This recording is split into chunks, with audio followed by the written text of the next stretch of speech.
अस्सलाम फ्रेंड्स, कैसे हैं आप सब। यकीनन मज़े में होंगे और हम आपके लिए लेकर आए हैं सिलसिलेवार नावल तेरी आरज़ू में खाक हुए की एपिसोड 9, जिसको आपके लिए तहरीर करी है कंवल अकरम।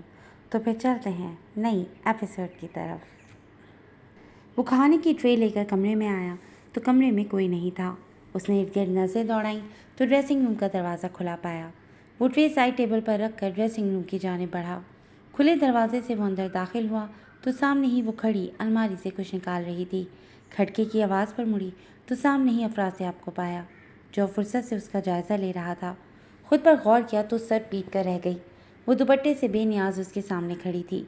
यहाँ आते वक्त वो अपना दुपट्टा बेड पर ही छोड़ आई थी। अब नर्वस सी खड़ी वो उंगलियां मरोड़ने लगी थी। अफरासियाब उसकी घबराहट महसूस करता उसके पास आया, थोड़ा झुककर उसे कंधों से थामा कि वो उसके सीने तक ही आ पा रही थी। क्या कर रही हो? संजीदगी से पूछा। सो सॉरी, आपकी इजाज़त के बिना यहाँ आ गई। दरअसल मुझे रेशमी कपड़ों में उलझन हो रही थी, कपड़े बदलने थे। अपने कंधों पर अफरासियाब के भारी हाथ महसूस करते वो हकला सी गई थी। उसे घबराहट होने लगी थी। सॉरी वाली क्या बात है? सब कुछ मेरी दुल्हन यानी कि तुम्हारा ही है। जो चाहे जैसे चाहे इस्तेमाल करो, मसरूफ़ से अंदाज में कहकर वो अब उसके लिए खुद ड्रेस निकालने लगा था। और फिर कुछ ही पलों बाद वो लेडीज़ ट्राउज़र शर्ट निकाल कर उसके हाथों में थमा चुका था। लाइबा की तरफ के कपड़े अभी नहीं आए थे। अफरासियाब की होने वाली दुल्हन के लिए मरियम बेगम ने ही सारी शॉपिंग कर ली थी कि किसी किस्म का कोई मसला ना हो, जब शान से के काम आ रही थी। जाकर फ्रेश हो जाओ, तब तक मैं चेंज करके आता हूँ, वेट करो मेरा। उसका गाल थपथपा कर कहा तो वो उसकी वेट वाली बात पर घबराती जल्दी से वहाँ से निकली। अफरासियाब चेंज करके बाहर आया तो वो अभी तक बाथरूम में बंद थी। अफरासियाब ने साइड टेबल पर मौजूद दोनों लैंप्स ऑन किए और कमरे की मेन लाइट ऑफ कर दी। बेड ग्राउंड से टेक लगाए वो नीम तराज हुआ और आज के दिन के बारे में सोचने लगा। जो हुआ वो अच्छा नहीं था। पहले लाइबा का शादी से भाग जाना, फिर अर्शमान का रवैया, इरहा का रोना, मिरहा का सबके सामने वो सब बातें करना। जो हुआ वो बहुत बुरा था, जिसे वो चाहकर भी नहीं बदल सकता था। उसे इरहा के लिए दुख था और ये दुख तो हमेशा रहना था। इरहा उसकी समझदार बहन थी जो संभल गई थी, मगर अर्शमान, उसका क्या? वो अब क्या करेगा? कहीं वो मिरहा के साथ बुरा सलूक ना कर जाए। उसकी सोचों को लगाम बाथरूम के खुलते दरवाजे ने डाली थी। शान से बाथरूम से बाहर आती आईने के सामने जा ठहरी थी। पिंक कलर के हाफ स्लीव शर्ट ट्राउज़र में वो बहुत क्यूट लग रही थी। कमर तक आते बाल पुश पर बिखरे हुए थे, जबकि वो अब हाथों पर कोई मॉइस्चराइज़र लगा रही थी। बेड पर बैठे अफरासियाब की सारी तवज्जो उसी की तरफ थी, जो शान से बखूबी महसूस कर रही थी। तभी उसके हाथ लरस रहे थे। वो उसका शौहर था और हर शौहर की तरह शायद वो भी अपनी बीवी के कुर्ब का तलबगार था, मगर वो भी तैयार नहीं थी। जब आधे घंटे बाद भी अफरासियाब ने उस पर से तवज्जो न हटाई तो वो मजबूरन बेड की तरफ बढ़ी। इससे पहले कि वो कुछ करती, अफरासियाब ने उसे रोका था। खाना खा लो पहले, ताकि कुछ तवानाई आए तुम्हें। अफरासियाब की बात का जाने उसने क्या मतलब लिया था कि वो कानों की लों तक सुर्ख पड़ गई। जल्दी से साइड टेबल से ट्रे उठाई और सोफे पर बैठकर खाना खाने लगी। मैंने भी कुछ नहीं खाया, अफरासियाब ने उसकी फुर्ती पर जताया तो खजल सी होती हाथ रुक गई। आप भी खा लें, नजरें खाने पर मरकूज रखे ही कहा तो अफरासियाब अपनी जगह से उठकर उसके पास ही बैठ गया। अफरासियाब का घुटना उसकी टांग से लगा तो वो बिदक कर पीछे को खिसकी, जिससे अफरासियाब ने बखूबी नोट किया था, मगर कहा कुछ नहीं। कुछ देर बाद वो दोनों खाने से फारिग हुए तो अफरासियाब बेड की जाने बढ़कर अपनी साइड पर लेट गया, जबकि शान से गोमगों की सी कैफियत में वहीं बैठी ट्रे को ढकने लगी।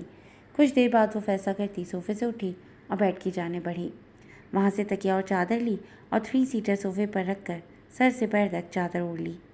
ये कमरा काफ़ी बड़ा था, जिसके 3 पोर्शन बने हुए थे।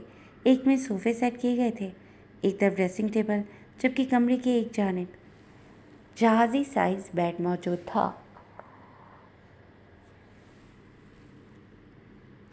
बेड पर बैठकर कमरे में मौजूद हर चीज़ को देखा जा सकता था। अफरासियाब ने फुर्सत से उसकी हरकत को मुलाहिजा किया, फिर गहरा सांस भरकर उठा और सोफे की जानिब बढ़ा। उसके करीब पहुंचकर उस पर से चादर हटाए बिना उसे चादर समेत बाहों में भरा और बेड की जानिब कदम बढ़ाए। खुद के हवा में मौलक होने पर उसने झट से चादर चेहरे से हटाई और अफरासियाब को देखा। जिसने बिल्कुल उसी वक्त उसे देखा था। दोनों के चेहरे काफ़ी करीब थे और अफरासियाब की नज़रों के इर्तिकाज़ का ही असर था कि वो नज़रें चुराने पर मजबूर हुई थी। मज़ाहमत करना भी भूल गई थी। अफरासियाब ने नरमी से उसे बेड पर उतारा तो वो सीधी होती ही बैठ गई। अफरासियाब ने अपनी साइड पर आकर उसके करीब बैठता उसका हाथ थाम गया। उसके लम्स पर शान से कपकपाई थी। मुझे आपसे बात करनी है। शानसी ने हिम्मत करते लब खोले थे। करो। फराख दिली से इजाज़त दी गई थी। ये शादी बहुत अचानक हुई है। मैं जानती हूँ आप लाइबा अभी को पसंद करते थे और उनकी जगह मुझे पाकर आप गुस्सा होंगे और उनकी हरकत का बदला मुझसे लेंगे, मगर प्लीज़ अभी मैं ज़हनी तौर पर तैयार नहीं हूँ। आपको जो सज़ा देनी है दे दीजिए, मगर मियाँ बीवी वाला रिलेशन ना। वो आंखें मीचे बोल रही थी जब एकदम अपने बाजू पर अफरासियाब की सख्त गिरफ्त पाकर वो रुकी। मैंने तुमसे कोई डिमांड की, कुछ कहा तुम्हें? अफरासियाब ने उसके हाथ पर दबाव बढ़ाते पूछा तो वो नफ़ी में सर हिला गई। तो फिर तुम्हें क्यों लगा कि मैं ऐसा कुछ करूँगा? ना ही मैंने तुम्हें कहा कि मुझे अपना हक चाहिए। मुझे बताओ, मेरे किस अमल से तुम्हें ऐसा लगा? अफरासियाब का हाथ अब शानसे के हाथ को सहला रहा था, जबकि शानसे दिल में होती गुदगुदी से घबराहट में मुब्तला हुई थी। पहली बार वो किसी मर्द के लम्स से आशना हो रही थी और वो उसका शौहर था। अजीब सा एहसास था जो दिल को लुभा रहा था। आपने कहा कि मेरा वेट करो और खाना खाकर तवानाई बनाओ, तो मुझे लगा कि शर्म हया से वो बात भी पूरी नहीं कर पाई थी। हल्की गंदमी रंगत सुर्ख हो गई थी। अफरासियाब संजीदगी से उसे देख रहा था, जबकि आंखें मुस्कुरा रही थीं। वो लड़की खुद से ना जाने क्या क्या सोच चुकी थी। अपने शौहर को उसका हक देना चाहती हो? अफरासियाब ने सरगोशी की मानद पूछा तो वो खजल होती नफ़ी में सर हिला गई। सोच लो, गुनाह होगा शौहर की बात ना मानने पर। अफरासियाब ने उसे इम्तिहान में डाला। आप तो अच्छे शौहर हैं ना, तो आप मेरी बात मानेंगे। मुझे अभी पढ़ना है, बच्चे पैदा नहीं करने। झंझला कर वो रवानी में बोल गई, जिसका एहसास उससे अफरासियाब की पुरशौक नज़रें खुद पर महसूस करके हुआ। मान रहा हूँ तुम्हारी बात, किसी चीज़ का तकाजा नहीं कर रहा। पहले स्टडी कंप्लीट कर लो, फिर बेबीज़ का सोचेंगे। अफरासियाब ने उसे तकिए पर लिटाते कहा तो वो संजीदगी से उसे देखने लगी। मुझे लाइबा की हरकत पर बिल्कुल गुस्सा नहीं है। उसने जो किया वो उसका ज़र्फ था और इस बात का उसे बहुत जल्द एहसास होगा कि उसका फ़ैसला गलत था। लाइबा से मेरी शादी अरेंज मैरिज थी। मुझे कोई तूफ़ानी मोहब्बत नहीं थी उससे कि मैं उसका जोग लेकर बैठ जाऊँ या तुम्हें उसके किए की सज़ा दूँ। अफरासियाब ने उसकी आंखों में उभरते सवाल को पढ़ते जवाब दिया। तो क्या आप मेरे साथ भी अब समझौता करेंगे? शानसे के मासूमाना अंदाज पर सवाल करने पर वो उसकी आंखों पर झुका और अपने लम्स से आशना करवा कर सीधा हुआ। वो अभी भी कोहनी के बल हल्का सा शानसे पर झुका हुआ था। जब तुम्हें पहली बार देखा था तब तुम मेरे दिल को बहुत अच्छी लगी थी, मगर ये सोचकर नज़रअंदाज कर दिया कि छोटी हो। मेरे लिए घर वालों की खुशी अपनी खुशी से ज़्यादा अहम है, तभी उनकी पसंद से शादी पर राज़ी हो गया। मगर शायद किस्मत ने तुम लिखी थी, तभी ये सब हो गया। अफरासियाब ने उसके बालों को सहलाते हुए बताया। क्या आपको मुझसे मोहब्बत है? शानसी ने जाने क्या सोचकर पूछा था, मगर जवाबन अफरासियाब ने उसे जिन नज़रों से देखा वो सिमट सी गई और वो उसके सिमटने पर मुस्कराया। थोड़ी थोड़ी है और ज़्यादा से ज़्यादा वक्त के साथ हो जाएगी। अफरासियाब उसके करीब लेटता उसे अपने हसार में ले गया। अब इतना हक तो दो कि ये महसूस कर सकूं कि मैं भी अब शादीशुदा हूँ। अफरासियाब ने मुस्कुराते लहजे में कहा तो वह मज़ाहमत तय कर गई। आज जो हुआ वो सब नहीं होना चाहिए था। भाई जाने कहाँ होंगे और इरहा भी, वो कैसी होंगी? शानसी ने अफसरदगी से कहा था। उसका सर अफरासियाब के सीने पर रखा हुआ था। वो समझदार हैं, ठीक होंगे। और रही बात इरहा की, तो वो बहुत बहादुर है। उसने जो किया अपनी बहन के साथ साथ तुम्हारे भाई की बेहतरी के लिए क्या। एक बात सच बताना, क्या तुम भी इरहा से नफरत करोगी? अफरासियाब ने उसे समझाते आखिर में इस्तफसार किया। कभी नहीं, वो बहुत अच्छी हैं और इस सब में उनका तो कोई कसूर नहीं ना। शानज़ी ने नफ़ी में सर हिलाया तो वो मुतमईन सा हुआ। बचपन से ही सब उससे बहुत बुरा बर्ताव रखते हैं, मगर मैं चाहूँगा कि मेरी बीवी उसे इंसान समझे, ना कि तीसरी जिन्स। अभी वो बहुत बिखरी हुई है, उसे हम सब की सपोर्ट की ज़रूरत है। अफरासियाब ने कहा तो वो सर हिलाती आंखें मूंद गई। एक बात पूछूं? अफरासियाब ने उसकी सांसों को सीने पर महसूस करते हुए पूछा। वो नींद में गुम होने लगी। क्या लाइबा की तरह तुम्हें भी कोई पसंद था? कहीं तुम्हारे साथ तो ज़बरदस्ती नहीं की घर वालों ने? अफरासियाब ने दिल में उठते खदशे पर सवाल किया तो वो थोड़ी उसके सीने से टिकाए उसे देखने लगी। मुझे कभी इन बातों की फुर्सत ही नहीं मिली। मेरी ज़िंदगी में आने वाले पहले और आखिरी मर्द हैं आप। कभी मेरे बारे में दिल में मैल मत पालिएगा। अगर कभी कोई बात हो तो मुझसे पूछ कर ही कोई फ़ैसला कीजिएगा, उसने मजबूत लहजे में कहा। तो वो तमानियत से मुस्कुरा दिया। बिल्कुल, अब तो बॉस से पूछ कर ही हर फैसला करूँगा, उसने शरारतन कहा तो वो खिलखिला उठी। अफरासियाब उसका सर थपकने लगा तो वो फिर से नींद में डूबने लगी। शान से समझदार थी, जो हालात को समझकर उन्हीं में ढल गई थी। इन हालात में भी उसने न सिर्फ अफरासियाब को कबूल कर लिया था, बल्कि उसके रवैये से अफरासियाब को लगा था कि वो इरहा को भी संभाल लेगी। वरना वो समझ रहा था शायद वो उसे कबूल ना करे और उनका रिश्ता नाचाकी की नज़र हो जाए। आजकल की टीन एज लड़कियाँ कहाँ इतनी समझदार होती हैं कि अचानक से बने रिश्ते को कबूल करने के साथ समझें भी। आज के ज़माने की लड़कियाँ जज्बाती होती हैं, जो बना बनाया काम भी बिगाड़ देती हैं। कुछ ही होती हैं जो समझदारी का मुजाहरा करके अपनी ज़िंदगी को संवार लेती हैं, और शान से भी उन्हीं में से एक थी। वो जिस वक्त मुराद हाउस की दीवार फलांग कर बालकनी के रास्ते अंदर आया, इस वक्त 3 बज रहे थे। आज बालकनी का दरवाज़ा खुला था, तभी वो सुकून से अंदर दाखिल हो गया था। यहाँ आते वक्त और अब भी उसका दिल गम से बोझल था। इस वक्त वो सफ़ेद शलवार कमीज़ में ही मलबूस था। ऊपरी शेरवानी वो उतार कर रास्ते में ही कहीं फेंक चुका था।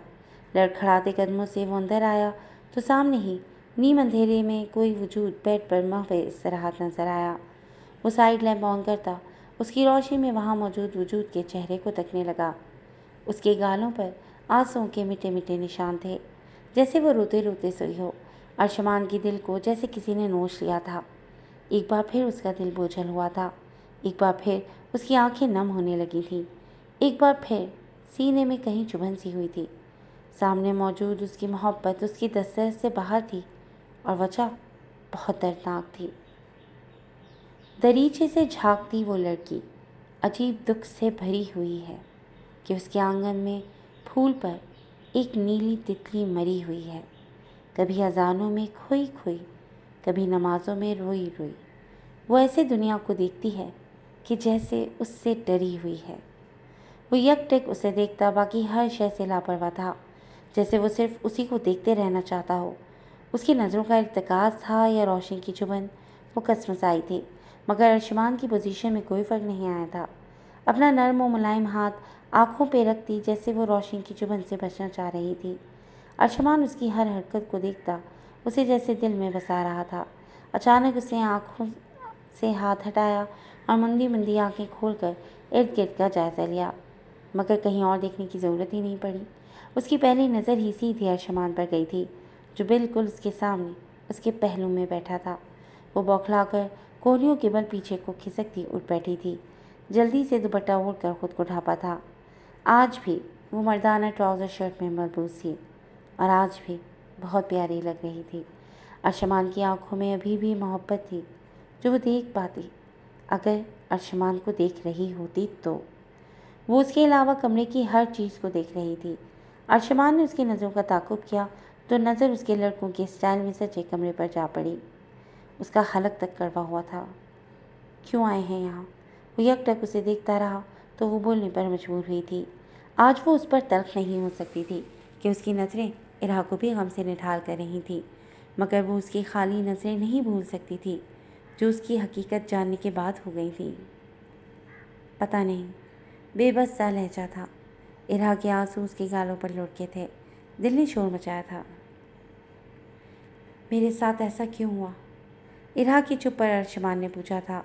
उसका बोझल थका थका सा लहजा इरहा को अच्छा नहीं लग रहा था।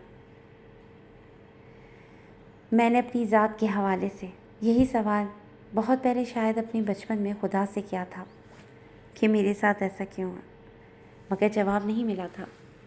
बड़े होने के साथ साथ मैंने ये सवाल दिल में छुपा लिया कि जब खुदा के पास जाऊंगी तब पूछूंगी कि मुकम्मल करके भी मुझे मुकम्मल क्यों नहीं बनाया। मेरे पास भी सवाल का जवाब नहीं है। इरहा ने रोते हुए कहा तो वो तड़पता उसे देखने लगा। खुद से अहद किया था कि जब मेरी बीवी बन जाओगी तो एक आंसू भी इन भूरी आंखों में नहीं आने दूंगा, मगर हर ख्वाहिश हसरत बन गई है। उसकी नज़रें इरहा के चेहरे का तवाफ़ कर रही थी। मेरे साथ इतने झूठ क्यों बोले, क्यों नहीं बताया अपने बारे में? अर्शमान ने संजीदगी से पूछा था। मैंने कभी नहीं सोचा था कि मेरी ज़िंदगी में कोई मर्द होगा जो मुझे चाहेगा। मेरी हकीकत जाने बगैर आपने मुझे चाहा। मैंने आपको उससे दूर रहने को कहा था, खुद भी कोशिश की थी कि आपको खुद तक रसाई ना दूँ, मगर मैं नाकाम हो गई। इरहा का लहजा बेबसी लिए हुए था। मेरी ज़िंदगी में सिंफ नाजुक की कोई जगह नहीं थी, ना कभी किसी के बारे में सोचा था। कभी कोई दिल को भाई ही नहीं तो जगह कैसे दे देता। मगर जब तुम्हें देखा तो लगा तलाश ख़त्म हो गई है। तुमसे, तुम्हारी रूह से बेसाख्ता ही मोहब्बत हो गई कि मैं महसूस ही नहीं कर पाया कि तुम्हारे मुझसे गुरेज की वजह क्या है। अर्शमान ने उसके दिल पर नज़र जमाते हुए कहा। लहजे में मोहब्बत थी, बेहद बेइंतहा। और ये मोहब्बत मेरी हकीकत जानने के बाद ख़त्म हो गई ना। किसी की मोहब्बत मेरे लिए देर पा नहीं रह सकती, जानती हूँ मैं। इसीलिए आपसे भी कोई शिकवा नहीं। इरहा ने शिकवा के ना लहजे में कहा तो अर्शमान ने नफ़ी में सर हिलाया। मोहब्बत कभी नहीं मिटती। तुम्हारी मोहब्बत भी मेरे दिल से नहीं मिट सकती, तुम्हारी हकीकत जानने के बाद भी नहीं। ये बात हमेशा याद रखना। तब शौक़ लगा था, समझ नहीं पाया था कि मेरे साथ हुआ क्या है। तुमने जो किया उस पर गुस्सा था, और जब तुम्हारे बारे में पता चला तो दिलों दिमाग खाली हो गए थे। वहाँ रहता तो शायद अपने या तुम्हारे साथ कुछ कर देता। रोने के लिए तन्हाई चाहिए थी, तभी किसी तन्हा जगह पर चला गया। अर्शमान के कहने की देर थी कि वो फूट फूट कर रो दी। अर्शमान की जलती आँखें और जलने लगी थीं। उसकी सुर्ख होती नाक उसे अपनी तरफ खींच रही थी। मगर उफ़, ये हुदूद, मैं तुम्हें रोता हुआ नहीं देख सकता रिया, मेरा दिल फटता है। अर्शमान ने उसे रोते देखकर कहा तो वो आंसू पोंछने लगी। आप जानना चाहते थे ना कि मैंने आपसे झूठ क्यों बोला? मैंने झूठ इसलिए बोला क्योंकि आपको इस चेहरे से बहुत मोहब्बत थी, और अपनी मोहब्बत की आँच आपने इरहा मुराद के धोखे में मेरा मुराद के दिल में भी दाखिल कर दी थी। जब उसकी आपके घर में आपसे मुलाकात हुई थी, वो आपसे बहुत मोहब्बत करने लगी थी, बहुत ज़्यादा। आपको इरहा का चेहरा चाहिए था और उसे अर्शमान से लाने। मैंने दोनों को दोनों दे दिए। वैसे भी मेरा क्या है, आज यहाँ हूँ, कल ना जाने कहाँ होंगी। संजीदगी से कहते कहते वो तमस्कुराना सा मुस्कुराई थी। मैंने इरहा के चेहरे से, उसकी रूह से, उसके दिल और उसके दिल से मोहब्बत की थी। वो रूह मेरा की रूह नहीं है रिया। अर्शमान ने उसको जताया तो वो फीका सा हंसी। मगर वो रूह मुकम्मल हो भी तो क्या, उसकी ज़ात तो अधूरी है ना, और जिसकी ज़ात अधूरी हो उसका खुशियों पर क्या हक़। मैं मिरहा का अक्स हूँ तो आपकी तरह सिन्फ़ मुखालिफ की फ़ितरत रखती हूँ।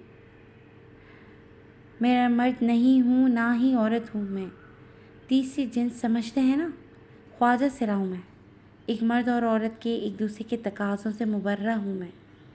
मेरा आपसे क्या किसी से भी कोई ताल्लुक़ नहीं जुड़ सकता। यहाँ इस घर में हूँ तो महफूज हूँ, अगर यहाँ से निकली तो शायद मैं महफूज ना रह पाऊँ। जाने किस किस की महफिल की जीनत बनूँगी, और मेरा तो ज़ाहिर भी मुकम्मल औरत का है। मुझे तो गित नोच खाए। वो इस मौशी की तल्ख़ हकीकत बयान कर रही थी जब बेसाख्ता अर्शमान ने उसके लम्बों पर हाथ रखा। ऐसा आइंदा मत कहना, तुम महफूज हो और हमेशा महफूज रहोगी। वो अल्लाह है ना जिसने तुम्हें बनाया है, वही तुम्हारी हिफाजत भी करेगा। अर्शमान ने उसके लबों से हाथ हटाते कहा तो वो सर हिला गई। इस बात का तो उसे यकीन था कि उसका मुहाफ़िज़ अल्लाह है और वही उसकी हिफाजत भी करेगा। आपको घर जाना चाहिए, मेरा आपका इंतज़ार कर रही होगी। इरहा ने उसकी आंखों से उमड़ती बेबसी देखकर उसे याद दिलाया। मुझे उससे मोहब्बत नहीं है रिया। अर्शमान ने नज़र चुराई थी। वो बहुत अच्छी है, मुझसे भी ज़्यादा अच्छी, पुरएतमाद, पढ़ी लिखी, सुघर, खूबसूरत। हर वो खूबी है उसमें जो एक शरीक हयात में चाहिए होती है। और सबसे बड़ी बात, वो मेरा अक्स है, उसका अक्स जिससे आपको मोहब्बत है। और वो वक्त दूर नहीं जब आपको मुझसे भी ज़्यादा मिरहा से मोहब्बत होगी। इरहा ने मजबूत लहजे में कहा तो वो नफ़ी में सर हिला गया। तुमसे ज़्यादा किसी से भी नहीं। उसके कहने पर इरहा के चेहरे की मुस्कुराहट सिमटी। एक दिन आप खुद कहेंगे कि आपका मिरहा के बगैर गुजारा नहीं। इरहा ने मजबूत लहजे में कहा तो वो नम आँखों से सर हिला गया। मोहब्बत बड़े बड़ों को रुला देती है, ये सुना था, मगर आज यकीन आ गया। उसने आंखों की नमी साफ करते कहा तो इरहा बेड से नीचे उतरी। दराज से टिश्यू निकाल कर उसे दिया, जिसे उसने बगैर कुछ कहे थाम लिया। मैं चाहती हूँ कि आप मिरहा के साथ एक खुशगवार ज़िंदगी गुजारें। उससे बहुत मोहब्बत करती हूँ मैं, और चाहती हूँ कि उसकी मोहब्बत उसे मुकम्मल मिले। इरहा ने जैसे इल्तिजा की थी और वो उसका मुद्दा समझ भी गया था। कोशिश करूँगा कि तुम्हारी ख्वाहिश पूरी कर सकूँ, भारी गंभीर लहजे में कहते उसने इरहा की जानिब कदम बढ़ाए तो वो बेसाख्ता पीछे हुई। तुम्हारा हर हुक्म सर आँखों पर, मगर आखिरी गुस्ताखी कर सकता हूँ। अर्शमान के लहजे में न जाने क्या था कि वो बेख्तियार सर हिला गई थी। उसे खुद से बढ़कर अर्शमान पर यकीन था, तभी उसके करीब आते वो आंखें मीच गई थी। कुछ पल खुद पर उसकी नज़र महसूस करते, अगले ही पल उसे अपने माथे पर सुलगता सा लम्स महसूस हुआ जो उसकी रूह तक में उतर गया था। बंद आँखों से आंसू मोतियों की लड़ियों की तरह बहने लगे थे और इन आंसुओं में अर्शमान की आंखों से बहते आंसू भी शामिल हुए थे। अगले जहाँ में मैं तुम्हें अपने रब से अपने लिए मांग लूँगा रिया, भीगे लहजे में कहते वो उससे अलग हुआ था और वो यूं ही खड़ी रही थी। आज के बाद कोशिश करूँगा कि मेरी वजह से तुम्हें तकलीफ़ ना हो। मिरहा को खुश रखने की भी कोशिश करूँगा, मगर एक बात जानना चाहता हूँ। अर्शमान ने उसके मनमोहने चेहरे से नज़र चुराते कहा था। जी, उसने इजाज़त दी थी। मेरे और मिरहा के रिश्ता तय होने के बाद मैं तुमसे मिलने आया था और तुमने कहा था कि तुम भी मुझसे मोहब्बत करती हो। क्या वो सच था? अर्शमान ने लहजे में आंसू उम्मीद लिए पूछा था। हाँ, वो इनकार नहीं कर पाई थी, तभी इकरार कर गई। मोहब्बत सिर्फ वजूद को हासिल करने का ही नाम नहीं है, बल्कि रूह का सौदा है, और मैं खुशकिस्मत हूँ कि मुझे तुम्हारी मोहब्बत नसीब हुई। वजूद नहीं तो क्या हुआ, तुम्हारा दिल और रूह मेरी है। मेरी मोहब्बत के लिए यही काफ़ी है। अपना ख्याल रखना। मुस्कुरा कर कहता वो उसे देखकर बोझल दिल लिए बालकनी से नीचे उतर गया था। आज वो यहाँ आखिरी बार आया था, उसे महसूस करने, उसकी मोहब्बत के आगे सर निकू करने, अपनी मोहब्बत को अपने दिल के एक कोने में दफन करने, जहाँ पर किसी को झांकने की इजाज़त ना होती। वो उसे खो चुका था, मगर उसकी मोहब्बत को नहीं खो सकता था। उसका इकरार ही उसके लिए काफ़ी था। उसे अब बस उसका मान रखना था, मिरहा को खुश रखकर, उसकी ज़िंदगी में रंग भरकर। वो उसके लफ्ज़, उसका लम्स, उसके लहजे की शिद्दत, उसकी तड़प महसूस करती, वहीं बैठती एक बार फिर रोने लगी थी। और अब अपनी अधूरी ज़ात और अधूरी मोहब्बत के लिए उसे यूं ही रोना था। वो घर की तरफ जा रहा था जब रास्ते में अज़ानें होना शुरू हो गई। उसने वक्त देखा तो 4 बज रहे थे। आज की रात उसकी ज़िंदगी की सबसे तवील रात थी, जो इतने दुखों भरी थी कि ख़त्म होने का नाम ही नहीं ले रही थी। आज जो कुछ हुआ था वो बहुत बुरा था। यूँ लगता था जैसे वो कोई ख्वाब हो, जिससे जल्द ही वो जाग जाएगा, मगर वो ख्वाब नहीं, हकीकत थी, जिस पर ना चाहते हुए भी उसे यकीन करना ही था। और आने वाले दिनों में एक नई क़यामत उन पर टूटने वाली थी। इस बात से अभी वो अनजान था।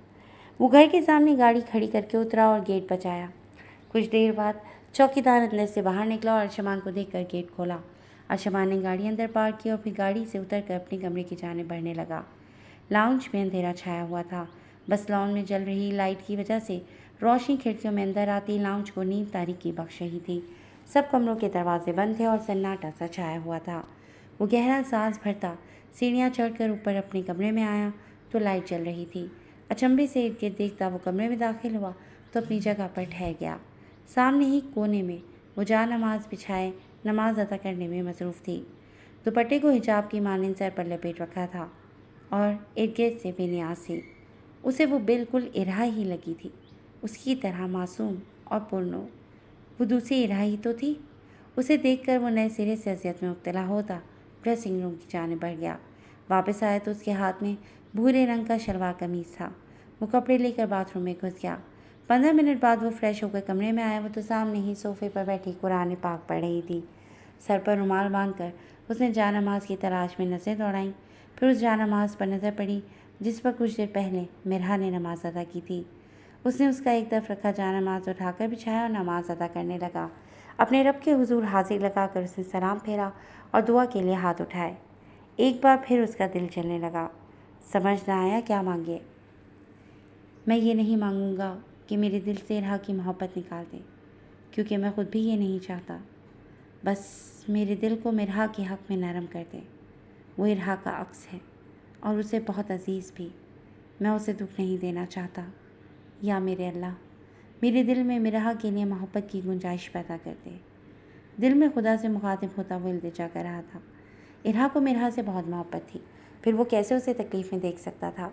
वो अब उसे हर वो खुशी देना चाहता था जो उसका हक़ थी, मगर अपने दिल को संभालने के लिए भी तो उसे वक्त चाहिए था। दुआ मांगकर मुंह पर हाथ फेरते वो जाए नमाज उठाता उठ खड़ा हुआ। जाए नमाज तय करते हुए मिरहा को देखा, जो यूँ मशगूल थी जैसे कमरे में उसके अलावा कोई हो ही नहीं। उसने जाए नमाज एक तरफ रख कर कदम उसकी तरफ बढ़ाए और उसके सामने सोफे पर बैठा, मगर वो नज़रअंदाज के कुरान पाक पढ़ती रही। अर्शमान यकटक उसका चेहरा देखता रहा था। कुरान पाक पढ़ती वो बहुत संजीदा सी लग रही थी। गुलाबी लब हिल रहे थे, जबकि माथे पर बल वाजे थे। मुझे तुमसे बात करनी है मिरहा। उसने बात का आगाज़ किया था और इसी पर मिरहा के होठों की हरकत रुकी थी। कुरान पाक को चूम कर बंद किया और एहतियात से उठाती वो उठ खड़ी हुई। कुरान पाक को गुलाफ में लपेट कर अलमारी में रखा और बेड पर लेट गई। यूँ लगता था जैसे उसने अर्शमान की बात सुनी ही ना हो। अर्शमान को बुरा लगा था, मगर वो अकबर जानिब थी। तभी वो एक बार फिर कोशिश करता उसकी जानिब बढ़ा था। कल रात जो हुआ, मुझे उस बारे में बात करनी है और बात किए बगैर हल भी नहीं निकलेगा, अर्शमान ने संजीदगी से कहा था। मगर उसकी बात ख़त्म करने तक वो अपने दुपट्टे को चेहरे तक ओढ़ कर जैसे उससे छुप गई थी। अर्शमान की आंखें रोने और तरीके की वजह से भारी हो रही थी और जलन अलग हद से सवा थी। वो उसकी बेनियाजी पर कूट कर गहरा सांस भरता, उसे उसके हाल पर छोड़ता, खुद भी दूसरी जानिब लेट गया था और अगले कुछ ही पलों में वो गहरी नींद सो गया था। उसकी भारी होती सांसों को महसूस करके मिरहा ने आंखें खोलकर उसे देखा तो उसे अर्शमान की आंखों के किनारे सुर्ख और सूजे हुए महसूस हुए। नींद में भी उसके लब भिजे हुए थे। मिरहा की आंख से एक आंसू टूटकर गाल पर फिसला था। सोई तो वो भी पूरी रात नहीं थी। अर्शमान का इंतज़ार करते हुए ये रात जाकर गुजारी थी, ये जानते हुए भी कि वो नहीं आएगा, क्योंकि जो क़यामत उस पर टूटी थी वो छोटी नहीं थी। वो इरहा से नाराज़ नहीं थी, हो ही नहीं सकती थी, क्योंकि वो उसकी सगी माँ जाई थी जिससे उसे बेहद मोहब्बत थी। उसने जो किया था वो मिरहा की मोहब्बत में किया था। उसने मिरहा के साथ तो अच्छा कर दिया था, मगर अर्शमान के सूद व ज़िया का हिसाब लगाना मिरहा अपने बस में नहीं समझती थी। उसे तो सोच कर दिल में कसक उठ रही थी कि उसका शौहर किसी और की मोहब्बत का दावेदार था। बेशक वो वजूद उस मोहब्बत से मुबर्रा था। उसका दिल गम से फट रहा था और अर्शमान उसने मोहब्बत को पाने की कोशिश में उसे मुकम्मल खो दिया था। और सितम तो ये था कि वो उसे कभी पा ही नहीं सकता था। उसकी मोहब्बत इरहा की ज़ात की तरह अधूरी थी। मोहब्बत अधूरे रहने का गम वो बर्दाश्त कर भी लेता, मगर उसके महबूब की हकीकत उसे तोड़ गई थी। मोहब्बत की मंजिल पर पहुंचकर मोहब्बत को ना पा सकना एक मुहिब के लिए ज़िंदगी का सबसे बड़ा खसारा होता है, और यह खसारा अर्शमान और इरहा की किस्मत में आया था। मिरहा इरहा के गम का अंदाज़ा लगा सकती थी। वो खुद भी तो मोहब्बत के तीर का शिकार हुई थी, तो इरहा की आंखों से निकलने वाली मोहब्बत की रोशनी को कैसे ना पहचानती। इरहा की खौफज़दा आँखें उसकी हकीकत जानने के बाद अर्शमान के तासुरात को देखता धुआं धुआं चेहरा मिरहा को बावर करवा गया था कि बेशक वो तीसरी जिन से ताल्लुक़ रखती है, मगर वो भी एक दिल रखती है जिसमें अर्शमान की मोहब्बत ने अपना घर कर लिया था। जाने वो कैसे बर्दाश्त कर रही होगी, जाने किस हाल में होगी, रो रही होगी या संभल गई होगी। ये सभी सवाल मिरहा को परेशान कर रहे थे और वो जल्द ही इरहा के पास जाने का इरादा रखती थी। जी फ्रेंड्स, कैसी लगी आपको आज की एपिसोड? हमें अपनी राय से ज़रूर आगाह कीजिएगा और इंतज़ार कीजिएगा नेक्स्ट एपिसोड का। Till then take care and अल्लाह हाफ़िज़।